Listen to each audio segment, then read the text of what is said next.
Yes, the contrast between the availability, quality of the African natural wealth and the African economic status and lifestyle is unbelievably huge and unfair. There's a huge gap between the rich and the poor. But does this simple reason justify the ignorance, manipulation, and reject we have received from the international system?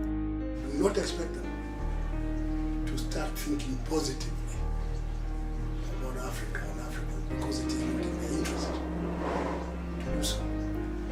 There's a psychological feel-good something when they can see they are at least superior to Africans. What sometimes referred to as the hierarchy of snobbery. In the hierarchy of snobbery, what do you have? You have at the top somebody who is very powerful and claims to be superior to everybody. And then the next person who is very powerful and but feels very superior, but except for that one. For that one.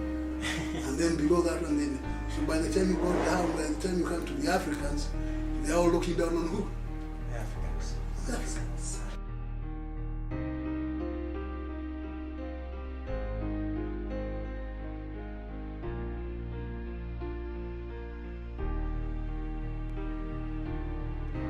But I'm just saying, generally speaking, for me, the shoe is on each foot. It's not, it's just the West, it's just here. Yeah, it goes both ways, as far as blaming goes. But for the citizens in the West, they're spoon-fed through the media what they're going to perceive and how.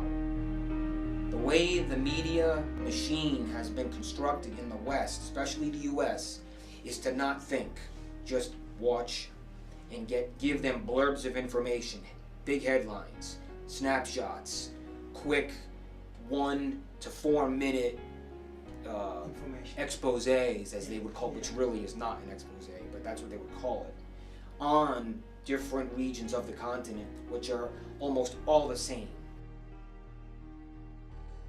It's been done before. In the no-fly zone over Iraq, U.S. warplanes patrolled for over a decade, bombing targets, trying to keep the Iraqi military boxed in. Retired Admiral John Nathman commanded pilots flying those missions. It wasn't always easy. In southern Iraq, we tried to blow up one of these sector operations centers probably 10 different times. But then asked Nathman about Libya. A 1986 bombing of a Berlin disco tied to Muammar Gaddafi led to a U.S. retaliatory strike. If the mind is already set, anything that is positive is supposed to come from them, not from somewhere else. Then there is no way they're going to tolerate signs or evidence that something positive came from a place other than the one they approve. They are not going to do it. So we should stop kidding ourselves. Do not expect the West, the conceptual West. And by the term conceptual West, I mean those who think they are Westerners, including Australians. Yes. And New Zealanders. That's the conceptual West. Civil wars, famines, corruption, loss of aid money, where it's been, siphoned to. So that image has been perpetuated so as to raise money from citizens for NGOs. I mean, the list goes on and on. I'm not saying that there are no NGOs that try to do good work, nor government programs, but as a whole, the machine is constructed in a certain way for a certain effect. But if you ask me, two things. One is poverty. Poverty is a very bad thing. Poverty, I think it is the biggest... Are we poor? We are not poor. We have the ones... Let me just finish what I'm going to say, okay? Shall I say orchestrated poverty? You see, the ideology or the strategy of a typical African dictator is that make the masses poor. Once you make the masses poor, then they'll be dependent on you. You can steal all their money and just before an election, go to the countryside and give everybody a bag of salt and they'll be so crazy about you and still vote for you. That is the same situation that replicates itself between Africa and the First World. make them poor, make them believe they're poor, make them incapable of exploiting and achieving their own and controlling their own wealth. Give them too many loans that they have to pay at exorbitant interest rates. That keeps them in the permanent situation of dependency. So long as we're in a situation of dependency, we will still dance to the tune of the West, unfortunately. And the people who engage in this thing have to know these as realities of power relationship. Because those with power do not want those without power to come anywhere nearby. It makes the rich feel good, or the power feel good. Then there's somebody down there who look up to them. And that can be at the social level down here, or at the international level. And that's, now we are talking about international level. As long as the Africans are down there, it's okay. It's okay. They feel good. Yeah. I think, although I think the dynamics are changing. Yeah. So they are changing very. Europe is in a total mess. And even the United States. Yeah, they're in a total mess. But although they don't want to accept it, but they're in a mess. Ivan Van Sertima, a celebrated Pan-Africanist and a researcher from Columbia University, describes the continent as a cradle of civilization, from the way of communication to inventions in medicine, transport, and agriculture. We have a history where integrity was given its pride of place. We have a history where good governance was recognized and the people's voices were heard. We lost that. We need to regain it. And you are the ones who must regain it. How has the African race been viewed compared to other races? And has this perception or view clouded the judgment on Africans' economic capabilities? The African continent is a place to be looked down by the rest. And it's not just in the conceptual West. Even you go to other places, the East, the Asians, some of them, they have the same attitude about Africa. They will acknowledge the superiority of the conceptual West. But they look down, they look at the Africans as something at least inferior. That's nobody over there, the hierarchy of nobody. And so it is not in the interest of the people who control the globe, the manipulators, to have that mind frame changed.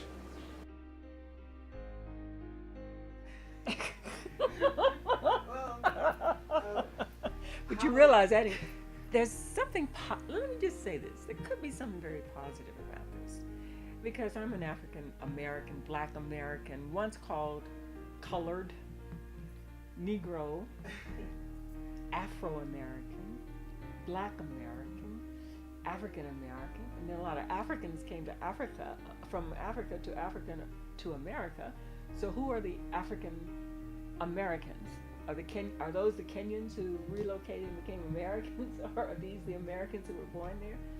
So, you know, the terminology has changed. And what I find interesting is that Black Americans were called colored, and now we're all called people of color, you know, and that includes everybody other than white Americans. The concept of an African being inferior to a white man is very debatable, because if you put an African and a white man in a classroom, I think you may find the black person prospering better than the white man or the vice versa. I think, in my opinion, intelligence, academic intelligence, for example, it is purely based on effort. It has nothing to do with natural intellectual endowment. That is my opinion. The only difference is, maybe you, to get an A, you need to do your revision for only 1 hour, but somebody else to get an A needs to do that revision for 1 week. And that is not based on any... Yes, so what is important in terms of intellectual achievement is that you recognize where you are. If I know I'm the type of person who must do my revision for 1 week to get an A, then I need to put the necessary effort for me to get that A. So the difference in time from academic excelling, in my opinion, is just effort. But I want to mention something. I think I can say the African is superior to all other races in certain areas which are proven. I'll tell you why. The first people that the white man tried to use as slaves were the Indians, because the first place with enormous human labor that the Brits colonized was India. But it was a failed experiment because the Indians could not survive forced labor on limited food. They would die en masse, so they couldn't manage slavery. They couldn't survive, they couldn't provide that kind of labor that the white man was looking for. And so when they discovered the Americas, they tried using indigenous Americans. It was a failed experiment also because they were so wild that taming them to be a disciplined labor force was virtually impossible. And then the dark continent was discovered, and they discovered Africans. Africans were so good in terms of labor. They would survive for very long hours on very hard labor with very limited food. And so the slavery, the concept of slavery, the history of slavery proves to everyone that in terms of physical energy, there is no race like the African. So that is scientific, proven, empirical. Yes. It is not propagandist. Yes. Okay? Fast forward, look at it today. All activities that require energy intensity. Look at the short presses. Look at very labor-intensive sports. You will hardly find any other race there represented but a black person. So in terms of physical energy, no race matches the African. But in terms of intellectual energy, I would like somebody to do that experiment and then tell me what he or she discovers. Overcoming, I think I had a fact. There was a guy that who was on faculty when I was at Washington University, and he did studies on stress. And the fact that black people have been in the U.S. I'll talk about, or constantly under some kind of stress, meant that they handle stress better, just because of the constant bombardment all the time with discrimination, all kinds of things that happen to you as a black person in the United States. Because the colonials, apart from being exploited, which it was based on race. Otherwise, in Africans are by nature what? Inferior, can never do anything. The colonials challenged that.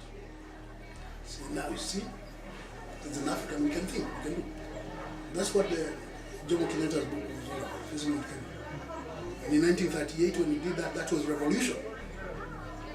Yeah? And you have at the same time that you have the people who, Aimé Césaire, yeah, and Senghor, and the negritude. And the same time, so you find, why is it that they're doing that? Because they were reacting to a situation that was becoming unbearable at the time. And what they were doing, if you read Kenyatta and you read Césaire and you read, they are saying the African is as good as what? In fact, better in a few things. Okay. Telling you that we should not confuse excitement for joy. I'm telling you that we must go to the basics and ask ourselves why it is that Africa is incapable of doing basic things. We hold elections complete with all the symbols and trappings of what others may call democracy.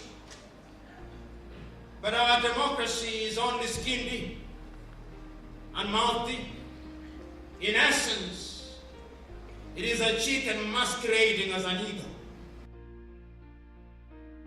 If they were not thinking, they would not have asked that. They would have simply accepted. Despite the education system that was brought in, being imposed later on, the importation from Tuskegee,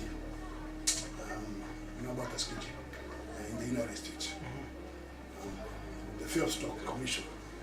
Yeah. Yeah. It was simply importing from Tuskegee into Africa. The thinking, that blacks by nature, the best you can do for them is teach them to be technical people. That's only simple Mechanics, techniques. yeah, mechanics, farmers, masons, but not somebody making policy. Because of police thinking and police making, that's the preserve of the what? Oh, the weight. The causing fishes. And yet, even among those, most of us accepted that because we want that training. And those who are questioning, wait a minute, why can I not be the one to decide what is to be done? Let's have that friction. When slaves got agitated thinking real freedom was actually coming, when President Lincoln issued the Emancipation Proclamation, that's when the real trouble started. Many of us actually started to think we could have a better life. Well, that was a lie then, and it's a lie now. No, just leave us alone.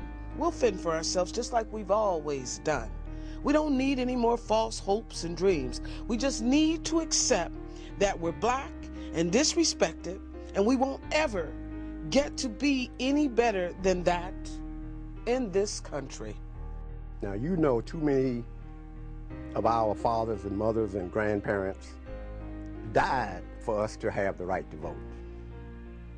For us to sit home and not participate in one of the most important elections in the entire history of African Americans is actually unconscionable. We should not, nobody should even advocate that. We should get involved. I don't care whether we're black Republicans, whether we are black independents, whether we're gonna vote for the Peace and Freedom Party, the Green Party, or vote for Barack Obama, but we need to participate. We cannot ever allow our continuing victimization to stop us from moving forward. We're too good for that. We're too creative. We're too smart. We can't. Besides the point, let me go back a minute. We have been told, for example, that there are more African American males in prison than we have in colleges and universities. It's not true. People have been lying to us, which is why we cannot sit this one out. We have to come out and dig the information up. There are at least 1.2 million African American males in college and universities right now. And that whole thing about, well, we have all of these African American women, and a lot more women than men at the HBCUs and other colleges and universities, that's not true either. At the HBCUs, the ratio is actually 1.75 African American females to 1 African American male. African American men are in colleges and universities. We are moving ahead. We are trying to change the paradigm. We cannot sit this one out.